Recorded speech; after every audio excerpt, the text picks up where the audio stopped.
اهلا بيكم في فيديو جديد وملخص جديد من فيديوهات ملخصات سمر وعبد قادر. بيبدأ فيلمنا في وقر الخلية إرهابية خطيرة جدا، ولكن بيكون القوات الخاصة الهندية وصلوا للمكان بقيادة القائد أرجون، وبيكون هدف القوات هو القبض على رحمان زعيم الخلية دي والمخطط لكل البلاوي اللي بيعملوها في البلد. ومن خلال تعليمات أرجون بتدخل القوات للمكان وبيبدأوا إنهم يتعاملوا مع الإرهابيين وبيقتلوا فيهم واحد ورا التاني. وأثناء اقتحام أرجون واللي معاه بيشوف أرجون ست كبيرة وكان على وشك إنه يقتلها زي ما عمل مع كل الرجالة اللي قتلهم، ولكنه مش بيرضى وبيسيبها وبيمشي.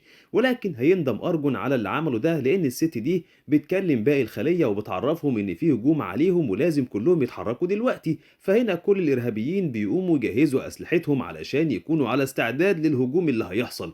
ولكن أرجون بيفجر الباب هو والقوات وبيدخلوا عليهم وبيحصل بينهم كلهم معركة شديدة، ولكن القوات بتفضل مسيطرة على الموقف ومفيش ولا راجل منهم بيموت لحد لما بيشوف قدامه شاب لابس حزام ناسف، وكان المفروض انه يفجر نفسه اول لما حاجة زي دي تحصل. ولكن على غير المتوقع الشاب ده اول لما بيشوف ارجون والقوات الخوف بيتملك منه، بيحاول ارجون انه يهديه علشان ما يعملش اي حركة متهورة وبيفك له الحزام وبيطلب منه يعيش حياته بقى.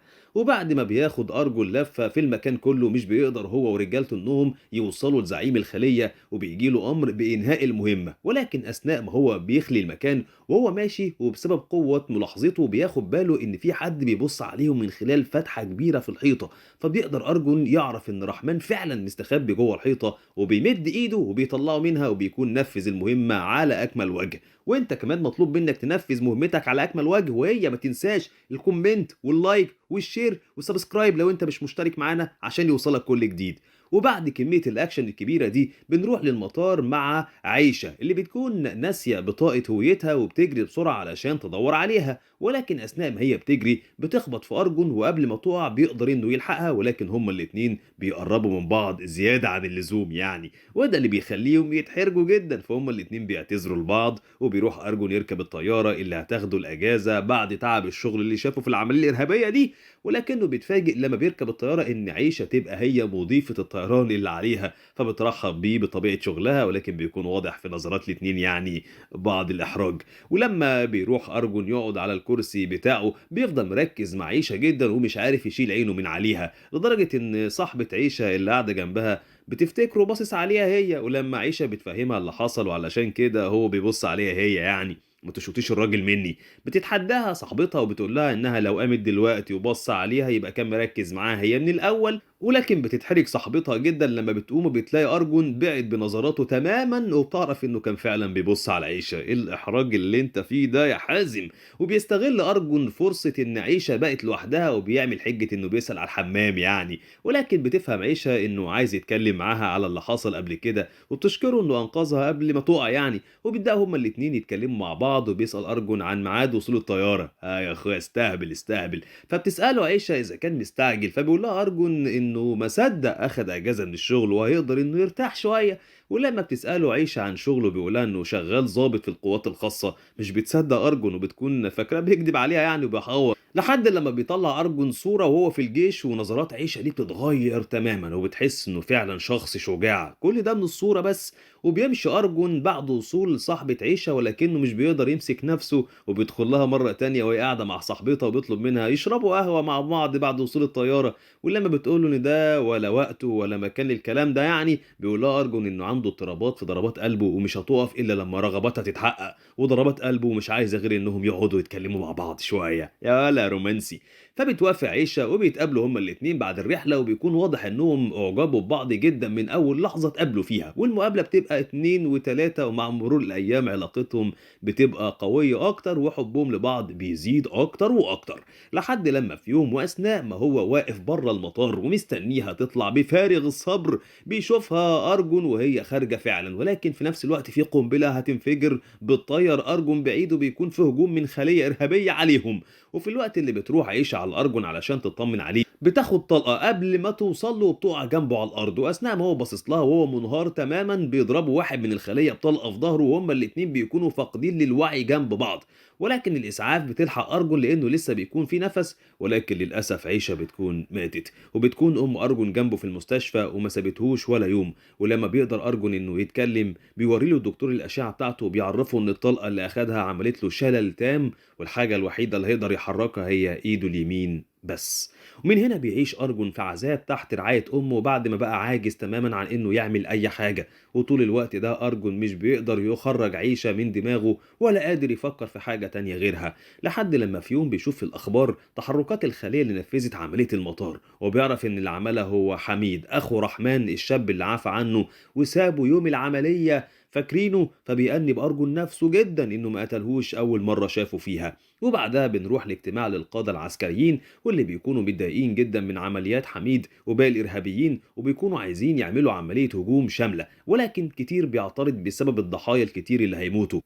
فبيخرج القائد فيتراش بفكرة غريبة شوية ولكنها بتقنع باقي القادة عن برنامج الجندي الخارق، وبيفهموا من فيتراش إن أمريكا وعلمائها ما يزيدوش عنهم في أي حاجة يعني. وبالفعل في عالمة هندية اسمها صباح بتجري تجارب على البرنامج ده، وكل اللي بيكونوا محتاجينه هو جندي متطوع للعملية. بعد تفكير من أرجون بيلاقي إن ما عندوش حاجة يخسرها، وبيروح علشان تتم عليه التجربة، وبتفهمه صباح باختصار فكرة التجربة، واللي بتكون عبارة عن شريحة هتتحط في المخ وكمبيوتر هيتوصل برقبته هو اللي هيكون مسؤول عن الإشارات اللي هتروح للشريحة اللي في المخ.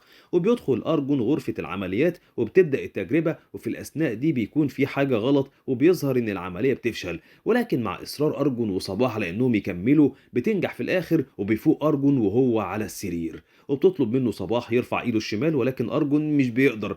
فبتبص صباح لفيتراش وبتقول له ان الموضوع هيكون محتاج شويه وقت يعني، ولما بتخرج بنتفاجئ بارجون بيرفع ايده وبيمسك دماغه بشكل تلقائي والكل واقف مذهول. ولما بتيجي صباح علشان تشوف بتلاقي ان ارجون بدأ يحرك ايده الاتنين فعلا، وبعد شويه بيسمع حد بيتكلم في دماغه، ولما بيسأل صباح عنه بتقول له ان ده الروبوت ايرا المسؤول عن الكمبيوتر، ومن اللحظه دي هيكون هو الرفيق بتاعك. وفعلا بمساعده ايرا بيقدر ارجون انه يقف على رجله بعد معاناه طويله. ومش بس كده، ده كمان بدأ يمارس الرياضة، وأي نعم بتكون البداية صعبة ولكن مع الوقت قوة أرجون بتكون أضعاف زمان، وبيبدأ يتمرن على ضرب النار مرة تانية. ولما بيشوف فيتراش ده بيطلب من صباح إنها تجهزه للمهمة، ولكن صباح بتعرفه إنه لسه محتاج بعض الوقت، ولكن فيتراش بيكون شايف إن مفيش وقت وبيكون مصمم على رأيه إنها تجهزه حالا. فبتاخده صباح لغرفة التحكم وبتعرفه على قدرة عنده، وهي إنه بمجرد ما يفكر في الشخص تقدر إيرا إنها تجيب له تاريخه كله وكل اللي عايز يعرفه عنه. واول حاجه بيعملها ارجون بالقدره دي هو انه يعرف مكان الحراميه اللي سرقوا بيته وراح لهم واخد خاتم امه تاني منهم، وبتبقى دي اول مره يشوف قدراته الجديده في القتال واللي بتكون اقوى من القوه البشريه بكتير، وبيقدر انه يضرب الحراميه بالناس اللي جايين معاهم كمان هو واللي يتشدد له، لحد لما الشرطة بتيجي. وهنا بيطلب أرجون من إيرا إنها تهربه، فبتطلعه إيرا لفوق سطح وبتخليه ينط فوق عربية القمامة ولكنه بينزل على دماغه وعلشان كده لما بيوصل فيتراش وصباح ليه بيكون مغمى عليه وفي ذكرياته مع عيشة، وبعد ما بيفوق بتهديه صباح وبتعرفه إن كان في ذكرياته، ولكن فيتراش بيتعامل معاه بحزم وبيوبخه إنه راح للمجرمين برجليه علشان يضربهم، وبيطلب منه ما يتصرفش من دماغه تاني. وبعدها بنروح لمبنى تابع للقوات المسلحة، بنشوف سيطرة رجالة حميد على المبنى هو ورجالته، لأنهم عارفين إنه هيكون في مؤتمر حضره عدد كبير من الوزراء، وبيكون هدفهم هو أخدهم كرهاين وبالذات رئيس الوزراء علشان يفاوضوا الحكومة على أبو رحمن. وعلشان صباح حظها زي الزفت بتكون هناك في المبنى وقت وقوع الانفجار، وفي الوقت ده بتعرف إيرا أرجون إن حميد موجود دلوقتي في مبنى للقوات المسلحة، فبيجري أرجون بأقصى سرعة علشان يوصل ويقف يتفرج هو وفيتراش على اللي بيحصل في المبنى. وبيقدر حميد انه يستولى على المبنى بالكامل، وفي الوقت ده بيعمل فيتراش اجتماع ما بيكونش فيه غير وزير واحد بس وهو وزير الداخلية، وبينص القانون ان طالما ما فيش رئيس للوزراء يبقى وزير الداخلية هيكون مكانه. وبيكون أرجون وباقي القوات فوق سطح المبنى بيستعدوا للهجوم، ولكن حميد بيكلم فيتراش وبيقول له انه هيفرج عن 50 شخص من ال 300 اللي معاه، ولكن بشرط واحد انه يمشي كل القوات اللي فوق السطح. فبيوافق فيتراش وبيطلب من أرجون انه يخلي المكان ولكن يفضل هو موجود علشان يكون عينهم في المبنى. فبينفذ أرجون الأوامر، ولما بتطلع رجالة حميد على السطح علشان تطمن بيكون أرجون دخل في فتحات التهوية وبيطلب من فيتراش إنه يعمل بث مباشر باللي بيحصل من خلال كاميرات المراقبة. وفي الوقت ده حميد بيتكلم للمرة التانية وبيطلب الطلب الأهم وهو إخلاء سبيل أبو رحمن. وفي نفس الوقت ده بيفضل أرجون ماشي في المبنى ومفعل خاصية القتل السريع وبيقتل كل اللي بيقابله من رجالة حميد. وبتقدر إيرا إنها تحول كاميرات المراقبة لكاميرات للبث المباشر. ولما الممثل المباشر بيروح للإدارة بتقرر القوات إنهم يهجموا على المبنى بقوتهم، ولكن الوزير بيكون عنده رأي تاني علشان ينقذوا رئيس الوزراء، والكل بيكون شايف إن ده السبب مش مقنع تماما. وفعلا بيقول له فيتراش إن معاهم في المبنى جندي خارق ولازم ياخد فرصة. فهنا بيبص الوزير لمساعدة كده بصة غريبة وباين عليهم قلق مش عارفين سببه ايه. ولما بتلاحظ صباح ان رجالة حميد هيأذوها بتبعت رسالة لإيرا علشان أرجون يعرف انها في خطر. وفعلا بيوصل أرجون قدام الأوضة اللي رجالة حميد بيعتدوا على صباح فيها، ولكن لأن حميد بيكون رايح على نفس الأوضة دي بيطلب فيتراش انه يتجاهل صباح وإلا المهمة كلها هتبوظ. ولكن مش بيقدر أرجون انه يسيبها وبيعتذر لفيتراش وبيدخل يقتل رجالة حميد وبينقذ صباح. ولما بيوصل حميد للأوضة وبيشوف رجالته مقتولة بيعرف إن في شخص خطير جدا معاهم في المبنى.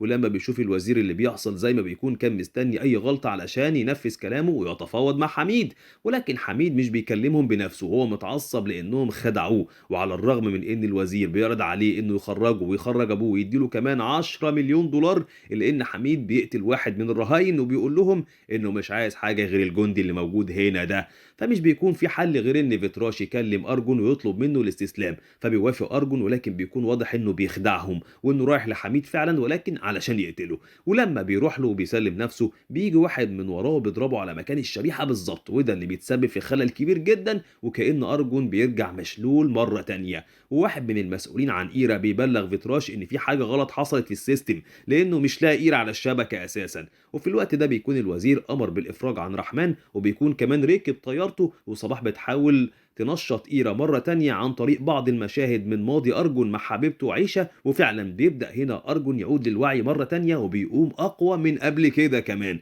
ولما بيفوق بيلاقي القنبلة اللي هتنفجر كمان 20 دقيقة، ولما بيحاول يفكها بتوقفه إيرا وبتقول له إنه لو حاول يعمل كده هتنفجر على طول. فبيكلم أرجون فيتراش وبيقول له على القنبلة وإن الوحيد اللي هيقدر يوقفها هو حميد، اللي بيتفاجئ إنه خرج من المبنى وهو متنكر ومن غير ما حد ياخد باله وراح علشان يركب الطيارة ويسافر هو كمان. ولما بيكتشف أرجون ده بيطير وراه على المطار وبيحطم الطيارة، ولما بينزل منها حميد بيضربه أرجون ناحية مراوح الطيارة وبيموت. وبيحاول أرجون إنه يوقف القنبلة من جهاز التحكم الرئيسي، وبمساعدة إيرا بيقدر فعلا إنه يوقفها وكل الرهاين بيخرجوا في أمان تام. وبيرجع أرجون الجندي اللي بيدافع عن بلاده مرة تانية. وبكده بينتهي فيلمنا النهارده. يا ريت لو عجبك الفيلم ما تنساش اللايك والشير والكومنت والسبسكرايب لو انت مش مشترك عشان يوصلك مننا كل جديد.